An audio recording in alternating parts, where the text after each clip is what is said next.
Hello friends, welcome to our channel technical centre.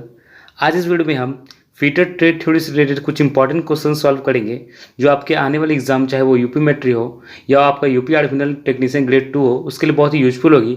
और अभी other जितने भी एग्जाम्स जो आईटीआई फीटर से रिलेटेड होते हैं उन सब के लिए ये बहुत ही यूजफुल होने वाली है। तो आप इस वीडियो को बिल्कुल भी स्किप ना करें, आप पूरा देखें। मैं इस वीडियो में जो भी बताऊँगा उसको आपको एक्सप्लेन करते हुए, और साथ में अगर उस क्वेश्चन के लिए अगर फिगर की जरूरत होगी, अगर मुझे लगे कि उस क्वेश्चन को समझाने के लिए फिगर की जरूरत है, तो साइड में उसका फिगर भी शो होगा। उसको देख करके आप अच्छे से अपने कॉन्सेप्ट को क्लियर कर सकते हैं। ठीक है, अब आपको क्या है, क्वेश्चन को रटना नहीं है, आपको क्या करना है, कॉन्सेप्ट क्लियर करते जाना कि ये क्वेश्चन में ये आंसर क्यों हुआ। इसके लिए अगर आपको पिक्चर की जरूरत पड़ेगी तो वो साइड में आपको शो होगी, आप उसको देख के आसानी से समझ सकते हैं। अगर उससे पहले आपने हमारे चैनल को सब्सक्राइब नहीं किया है तो आप हमारे चैनल को सब्सक्राइब कर दें, क्योंकि हम ऐसे ही बहुत सारी वीडियो अपलोड करते रहते हैं जो आपके लिए बहुत ही यूजफुल होती है। तो चलिए शुरू करते हैं। हमारा जो फर्स्ट क्वेश्चन है वो है the angle of centre punch is. ठीक है, यानी कि सेंटर पंच का जो एंगल होता है वो कितना होता है। तो हमारा क्या होता है, हमको पता है कि सेंटर पंच की जो हमारा एंगल होती है वो 90 डिग्री होती है। ठीक है, हमारा जो डॉट पंच होता है उसका जो हमारा एंगल होता है वो 60 डिग्री होती है। जो हमारा प्रिक पंच होती है उसका जो एंगल होता है वो हमारा 30 डिग्री होती है।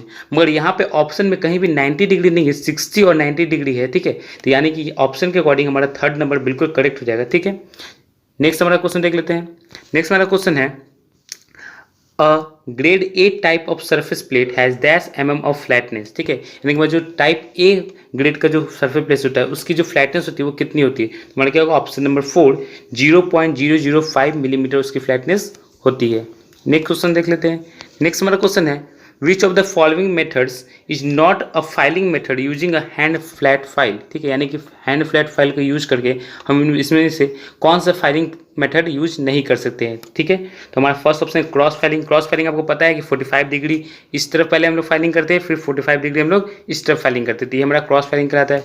स्ट्रेट फाइलिंग हम लोग क्या करते हैं, सीधे फाइलिंग करते हैं। ड्रॉ फाइलिंग हम लोग क्या करते हैं, एज को, जितने भी हमारी जॉब की एज है उसको क्लियर करते हैं। ठीक है, तो इसमें से हमारा जो ऑप्शन नंबर 4 है ऑफसेट फाइलिंग, इसका यूज हम लोग हैंड फ्लैट फाइल के थ्रू नहीं कर सकते। ये फाइलिंग मेथड का यूज हम लोग हैंड फ्लैट फाइल के थ्रू नहीं कर सकते हैं। चलिए नेक्स्ट क्वेश्चन देख लेते हैं। नेक्स्ट हमारा क्वेश्चन है the cutting angle for a diamond point cold chisel is. ठीक है, जो हमारा diamond point cutting cold chisel होता है उसका जो कटिंग एंगल होता है वो क्या होता है। तो हमारा क्या होगा, ऑप्शन नंबर 2 60 डिग्री। ठीक है, हमारा डायमंड पॉइंट कटिंग चिजल का जो एंगल होता है वो कितना होता है, 60 डिग्री। नेक्स्ट हमारा देख लेते हैं। नेक्स्ट हमारा क्वेश्चन है generally chisels are specified by their. ठीक है, अगर हमको चीजल को स्पेसिफाई करनी है तो उसको हम कैसे करेंगे। तो हमारा क्या होगा, length and width of cutting edge. ठीक है, यानी कि लंबाई और चौड़ाई जो उसकी कटिंग एज की होती है उसके अनुसार उसका हम लोग स्पेसिफिकेशन करते हैं। चलिए नेक्स्ट क्वेश्चन देख लेते हैं। नेक्स्ट हमारा क्वेश्चन है the dash of a metal is the quality of being convertible from solid to liquid state by heat. ठीक है, अगर कोई भी मेटल, ठीक है, सॉलिड से लिक्विड स्टेट में हीट के थ्रू चेंज हो जाता है तो उसको हम लोग क्या बोलते हैं, उस मेटल के उस गुण को हम लोग क्या बोलते हैं, तो वो होगा हमारा क्या, फ्यूजिबिलिटी, यानी कि गलनीयता। नेक्स्ट हमारा क्वेश्चन है metal cutting saw is not characterised by. ठीक है, जो हमारा मेटल कटिंग सॉ होता है उसको हम लोग किसके थ्रू कैरेक्टराइज नहीं करते हैं, तो मटेरियल के थ्रू हम लोग करते हैं। ठीक है, जब मेटल कटिंग सॉ लेने जाते हैं हम लोग क्या बोलते हैं, उसके मटेरियल को देख के थ्रू उसको लेते हैं, या उसके टूट फॉर्म को देख करके लेते हैं, या उसके टूट सेट को देख के लेते हैं, मगर प्रॉन्ग्स को हम लोग कभी भी कैरेक्टराइज नहीं करते हैं। चलिए नेक्स्ट क्वेश्चन देख लेते हैं। आपको साइड में इसके फिगर शो होंगे, सारे क्वेश्चन जो इंपॉर्टेंट है जिसमें फिगर की जरूरत है उन सबके फिगर आपको साइड में शो होंगे। आप उसको देख करके कॉन्सेप्ट को अपने बिल्कुल ही क्लियर कर सकते हैं, अपने ट्रेड थ्योरी के कॉन्सेप्ट को भी साथ में क्लियर करते चलेंगे कि इस क्वेश्चन का ये आंसर क्यों हुआ। ठीक है, चलिए नेक्स्ट क्वेश्चन देख लेते हैं। नेक्स्ट हमारा क्वेश्चन है the least count of micrometer and vernier calliper are. ठीक है, तो फर्स्ट आपको माइक्रोमीटर पूछा है, तो माइक्रोमीटर का जो आपको लिस्ट काउंट होता है वो होता है 0.01 मिलीमीटर। ठीक है, और वर्नियर कैलिपर की क्या होती है, 0.02 मिलीमीटर होती है। तो यहाँ पर आप देख सकते हैं आपका ऑप्शन नंबर 1 जो उसमें दोनों दिया हुआ है, यानी कि 0.01 आपका माइक्रोमीटर का हो जाएगा और 0.02 आपका वर्नियर कैलिपर का हो जाएगा। चलिए नेक्स्ट क्वेश्चन देख लेते हैं। नेक्स्ट हमारा क्वेश्चन है in micrometer a ratchet is used for. ठीक है, माइक्रोमीटर के जो लास्ट वाला पॉइंट होता है इससे एक रैचेट लगा होता है। ठीक है, आपको साइड में फिगर शो हो रहा होगा, आप वहाँ पर देख सकते हैं। ठीक है, कि माइक्रोमीटर में जो रैचेट स्टॉप होता है उसका यूज क्या होता है, उसका यूज होता है slipping when certain amount of pressure exceed, यानी कि जब प्रेशर जो है वो ज़्यादा लग जाता है तो उस प्रेशर को स्लिप कराने के लिए वो प्रेशर क्या हो, अब लगना बंद हो जाएगा। ठीक है, स्लिप करना शुरू कर देगा, इसलिए उसको हम लोग वहाँ पर लगाते हैं। नेक्स्ट देख लेते हैं।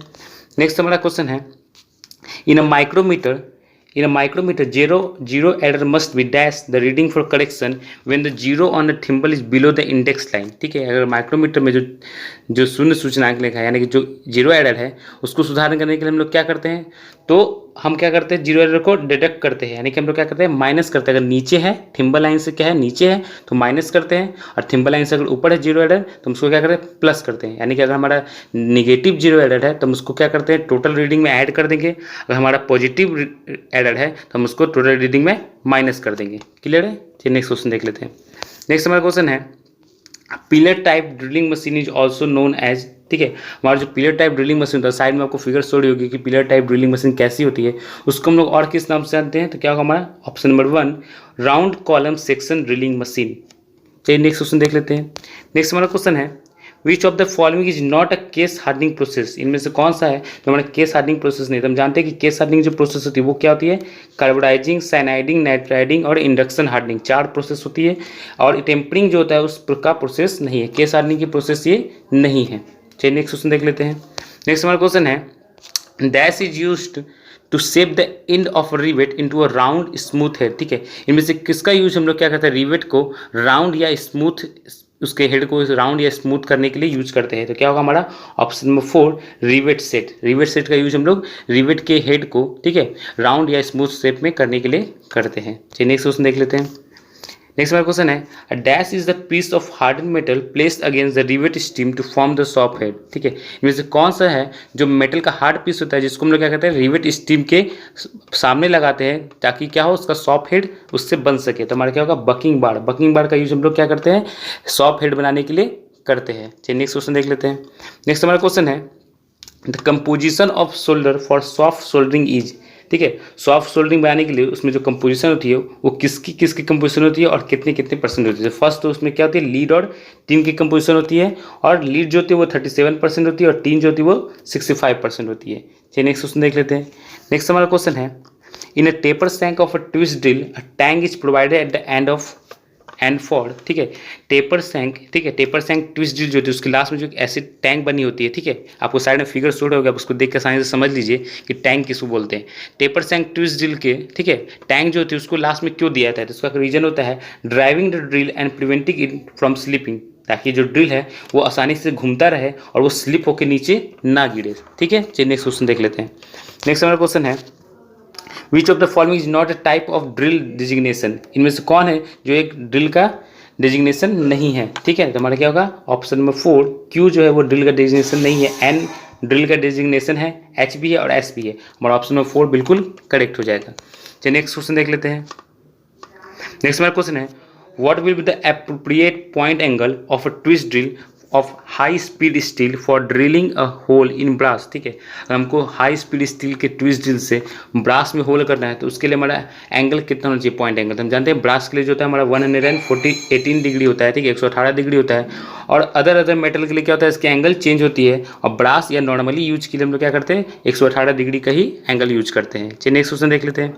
नेक्स्ट हमारा क्वेश्चन है, which of the following is not true regarding the reaming operation, reaming operation के रिगार्डिंग इसमें कौन सा जो है वो हमारे स्टेटमेंट गलत है। तो reaming is an accurate way of sizing and finishing hole, ठीक है, रीमिंग से हम लोग क्या करते हैं, होल के साइज को एक्यूरेट फिनिशिंग और साइजिंग में लाते हैं, तो ये बिल्कुल करेक्ट है हमारा। For reaming operation the hole drill is always slightly under size, reaming operation के लिए जो होता है हमारा जो होल होना चाहिए वो हमेशा थोड़ा अंडर साइज, यानी कि जो जिस साइज का है उससे हमको क्या करना चाहिए, थोड़ा कम ही ड्रिल करना चाहिए, क्योंकि रिमिंग करने से क्या होता है उसकी साइज थोड़ी चेंज होती है, बड़ी हो जाती है। Reamer can not originate hole, reamer से हम लोग क्या करते हैं, होल नहीं बना सकते, ये बात भी सही है। तो ये सारे जो स्टेटमेंट रहती है तीनों, ये बिल्कुल तीनों जो स्टेटमेंट है बिल्कुल करेक्ट है। तो करेक्ट कौन नहीं है इसमें से, in reaming the spindle speed should be double of the drilling speed, यानी कि रीमिंग करते समय जो स्पिंडल की स्पीड होनी चाहिए वो ड्रिलिंग स्पीड से दुगनी होनी चाहिए, ये बिल्कुल गलत है, क्योंकि जो रीमिंग है वो स्लो स्पीड पे की जाती है। चलिए नेक्स्ट क्वेश्चन देख लेते हैं। नेक्स्ट हमारा क्वेश्चन है, which of the following operation is suitable for enlarging an existing hole, ठीक है, अब पहले से किए गए होल को और बड़ा करने के लिए हम लोग किसमें से किसका यूज करते हैं, तो हमारा क्या होगा ऑप्शन नंबर 4, बोरिंग, ठीक है। अगर आप सोचे कि रिमिंग होगा तो रिमिंग नहीं हो सकती, क्योंकि रिमिंग का यूज हम लोग साइज को बस थोड़े अमाउंट में, ठीक है ना, थोड़ा साइज उसका उससे चेंज होती है रिमिंग करने से। मेन इसका पर्पस रिमिंग करने का क्या होता है, साइज को फिनिश करना, ठीक है, उसके रफनेस को फिनिश करना होता है। मगर साइज को अगर हमको ज़्यादा बड़ा करना है तो उसके लिए हम क्या यूज़ करते हैं, बोरिंग का यूज़ करते हैं। चलिए नेक्स्ट देख लेते हैं। नेक्स्ट हमारा क्वेश्चन है, which of the following is not an abrasive use in grinding wheel, ठीक है, इनमें से कौन है जो एक एब्रेसिव नहीं है ग्राइंडिंग व्हील का। तो एल्युमिनियम ऑक्साइड, सिलिकॉन कार्बाइड और डायमंड, ये तीनों क्या है, एब्रेसिव है। ठीक है, ये तीनों क्या है, ग्राइंडिंग व्हील की एब्रेसिव है, मगर सिलिकेट जो है वो एब्रेसिव नहीं है। ठीक है, चलिए नेक्स्ट देख लेते हैं। नेक्स्ट हमारा क्वेश्चन है, a designation of grinding wheel is 51A 36L 5B 23। The letter V here stands for. ठीक है, किसी ग्राइंडिंग व्हील की डेजिग्नेशन क्या लिखी हुई है, ये लिखी हुई है। उसमें जो वी होता है उसका मतलब क्या होता है, तो वी का यहाँ का मतलब क्या होगा कि टाइप्स ऑफ बॉन्ड, यानी कि वी जो है हमारा वो वर्टिफाइड बॉन्ड को शो कर रहा है। ठीक है, वी जो हमारा वो टाइप्स ऑफ बॉन्ड को शो कर रहा है। वी का मतलब क्या होता है, वर्टिफाइड बॉन्ड। और वर्टिफाइड बॉन्ड क्या है, टाइप्स ऑफ बॉन्ड है। तो बिल्कुल हमारा ये करेक्ट हो जाएगा। चलिए नेक्स्ट क्वेश्चन देख लेते हैं। नेक्स्ट हमारा क्वेश्चन है, in a dash the minimum permissible diameter of the shaft is larger than the maximum allowable diameter of the hole. ठीक है, इनमें से किसमें जो होता है वो हमारे जो शाफ्ट का जो मिनिमम परमिसिबल डायमीटर होती है वो होल के मैक्सिमम अलाउबल डायमीटर से ज़्यादा होती है। तो हमारा क्या होगा, इंटरफियरेंस फिट होता है। ठीक है, अब फिट से रिलेटेड जितने भी क्वेश्चन अच्छे से रिवाइज कर लीजिएगा, क्योंकि यूपी मेट्रो और यूपी आर्डिनल में इससे रिलेटेड क्वेश्चन बहुत ही ज़्यादा पूछे जाते हैं। चलिए नेक्स्ट क्वेश्चन देख लेते हैं। नेक्स्ट हमारा क्वेश्चन है, a shaft of 25 plus minus 0.02 millimetre size has an upper limit as. ठीक है, एक शाफ्ट है, उसकी यहाँ पर जो साइज दी हुई है वो दी हुई है पहले से। अगर इसका अपर लिमिट अगर हमको फाइंड करना हो तो क्या होता है, अपर लिमिट फाइंड करने के लिए क्या करते हैं हम, ये प्लस माइनस में है तो प्लस कर देंगे 0.02। ठीक है, टोटल में तो मेरा कितना आएगा 25.02 आएगी। अगर जब लोअर लिमिट पूछी जाएगी तो माइनस कर देंगे 0.025, तो मेरा आंसर 24.98 आएगी। चलिए नेक्स्ट क्वेश्चन देख लेते हैं। नेक्स्ट हमारा क्वेश्चन है, during measurement using a micrometer a main scale shows 11 millimeter reading and on a thimble is 34। what is the total reading। ठीक है, जब हमने माइक्रोमीटर से रीडिंग ली तो उसका मेन स्केल, ठीक है, यानी कि MS मेन स्केल जो थी वो 11 थी, और उसकी जो थिम्बल रीडिंग थी, यानी कि थिम्बल जो रीडिंग थी वो थी 34। तो उसकी टोटल रीडिंग क्या होगी, तो हम जानते हैं कि माइक्रोमीटर की टोटल रीडिंग हम लोग कैसे फाइंड करते हैं, तो फाइनल यानी कि फाइनल डायमेंशन जब हमको पता करना होता है फाइनल डायमेंशन, ठीक है, उसके लिए फॉर्मूला क्या होती है तो जान लेते हैं। आप लोग देख लीजिए, बहुत इंपॉर्टेंट न्यूमेरिकल से रिलेटेड क्वेश्चन जो है ये बहुत ईजी क्वेश्चन है, और ऐसे क्वेश्चन एक दो पूछ ही जाते हैं हर एग्जाम्स में। तो आप देख लीजिए इसका फॉर्मूला क्या होता है। टोटल रीडिंग हम लोग कैसे फाइंड करेंगे, तो मेन स्केल का जो रीडिंग था, ठीक है, यानी कि मेन स्केल की जो यहाँ रीडिंग थी 11 मिलीमीटर, इसको प्लस क्या करेंगे हम लोग अंडर ब्रैकेट क्या करेंगे, थिम्बल की जो रीडिंग थी यानी कि 34 इंटू जो डिवाइस यानी कि माइक्रोमीटर है, इसकी लिस्ट काउंट कितनी है 0.01 होती है। ठीक है, 0.01 मिलीमीटर होती है, तो इसको हम लोग क्या कर देंगे मल्टीप्लाई कर देंगे। जब हम लोग क्या करेंगे, मेन स्केल रीडिंग क्या थी इसकी 11 थी, यानी कि 11 प्लस 34 इंटू 0.01, यानी कि main scale plus thimble scale reading जो है वो इंटू लिस्ट काउंट। ठीक है, इसको जब मल्टीप्लाई करेंगे और जो भी इसका आंसर आएगा उसको जब 11 से प्लस करेंगे तो टोटल हमारा कितना हो जाएगा 11.34 मिलीमीटर इसका टोटल रीडिंग आएगी। ठीक है, आपको ये समझ में आ गया होगा। चलिए नेक्स्ट क्वेश्चन देख लेते हैं। अगर आपको हमारा ये वीडियो अच्छा लग रहा है तो आप अभी तुरंत इसे लाइक कर दें, आप हमारे चैनल को सब्सक्राइब कर लें और ज़्यादा से ज़्यादा अपने फ्रेंड को इसको शेयर कर दें, ताकि वो भी इसका यूज लेकर के अपने एग्जाम में बहुत ही ज़्यादा हेल्पफुल हो सके उनके एग्जाम के लिए। चलिए नेक्स्ट क्वेश्चन देख लेते हैं। नेक्स्ट हमारा क्वेश्चन है, which type of fastener is shown in the given figure. ठीक है, इस फिगर में कौन से टाइप का फास्टनर जो है वो शो हो रहा है हमको देख लेते हैं। ये जो हमारा है ये बोल्ट तो है नहीं। ठीक है, बोल्ट के लिए क्या होता है, बोल्ट के लिए दो चीज़ होती है। बोल्ट के लिए क्या होता है, एक तो उसकी हेड होती है, ठीक है, और सेकंड के नीचे से क्या होता है वो फ्लैट होता है। तो ये तो ऐसा है नहीं, नीचे से ये फ्लैट भी नहीं, ऊपर से इसकी हेड भी नहीं थी, ये बोल्ट तो है नहीं हमारा। ठीक है, तो नेक्स्ट हमारा क्या है, नेक्स्ट हमारा दिख रहा है स्क्रू। तो स्क्रू भी ये नहीं है। ठीक है, स्क्रू भी ये नहीं है, क्योंकि स्क्रू के रूल क्या होती है, उसकी स्टार्टिंग से ही ये क्या होती है थ्रेड कटी होती है, और ऊपर क्या होती है स्क्रू ड्राइवर लगाने वाली यहाँ पे बनी होती है। ठीक है, यहाँ पे स्क्रू ड्राइवर लगाने के लिए बना होता है, यहाँ पे स्क्रू ड्राइवर के लिए लगाने के लिए कोई सेट नहीं बना हुआ है, तो स्क्रू ड्राइवर भी नहीं है।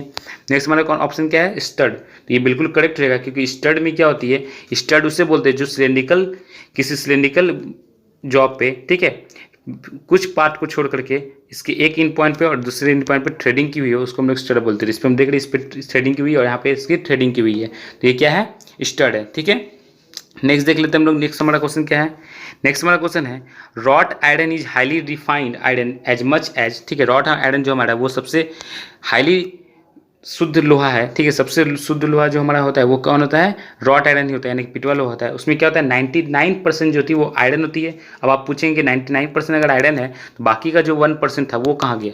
ठीक है, तो बाकी का जो 1% होती है उसमें कार्बन, ठीक है, और सिलिशियस स्लैग, यानी कि आप मेनली ये याद रखिए कि स्लैग, कार्बन प्लस स्लैग ये जो होते हैं ये दोनों चीज़ 1% में आते हैं। ठीक है, बाकी 99% उसमें जो होती है वो आयरन ही होती है, इसलिए सबसे शुद्ध लोहा रॉट आयरन को बोला जाता है।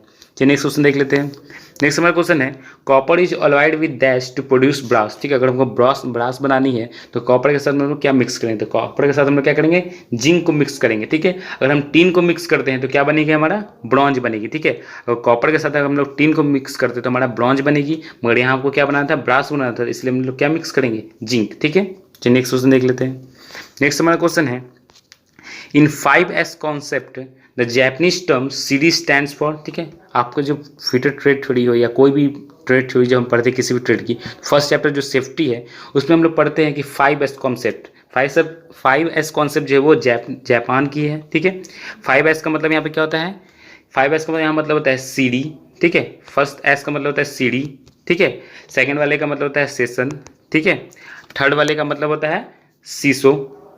ठीक है, और फोर्थ वाले का मतलब होता है सिकेट्सु, और फिफ्थ वाले का आपका होता है शित्सुक। ठीक है, ये जापानीज वर्ड में है, जब उसको इंग्लिश में कन्वर्ट करते हो तो सीडी का मतलब होता है सॉर्टिंग, तो यहाँ पर हमारा क्या दिया हुआ है सीडी, तो सीडी का मतलब सॉर्टिंग होता है। ठीक है, नेक्स्ट हमारा क्वेश्चन देख लेते हैं। नेक्स्ट हमारा क्वेश्चन है in turning operations no cutting fluid is used for the cutting fluid sorry in turning operation the cutting fluid is used for. ठीक है, टर्निंग ऑपरेशन में जो कटिंग फ्लूइड हम लोग यूज करते हैं वो किसके लिए यूज करते हैं। ठीक है, तो हमारा क्या होगा, option number 4 cooling the cutting tool and work piece, यानी कि जो हमारा कटिंग टूल वहाँ पर यूज हो रहा है, ठीक है, उसको ठंडा करने के लिए और साथ ही साथ वर्क पीस को भी ठंडा करने के लिए हम लोग कटिंग फ्लूइड का यूज करते हैं। तो ये थे कुछ इंपॉर्टेंट क्वेश्चंस। अगर आपको ये क्वेश्चन जो है अगर अच्छे लगते हैं तो आप हमारे वीडियो को लाइक कर दें अभी तुरंत, और ऐसे ही और भी हम वीडियो अभी अपने चैनल पर अपलोड करने वाले हैं, तो आप हमारे चैनल को सब्सक्राइब कर दें। और इसका अगर PDF आप डाउनलोड करना चाहते हैं, ये क्वेश्चंस के अगर PDF डाउनलोड करना चाहते हैं, जिसका PDF मैं अपने टेलीग्राम चैनल पर डाल दूंगा, आप वहाँ से जाकर के इसको डाउनलोड करके आसानी से पढ़ सकते हैं।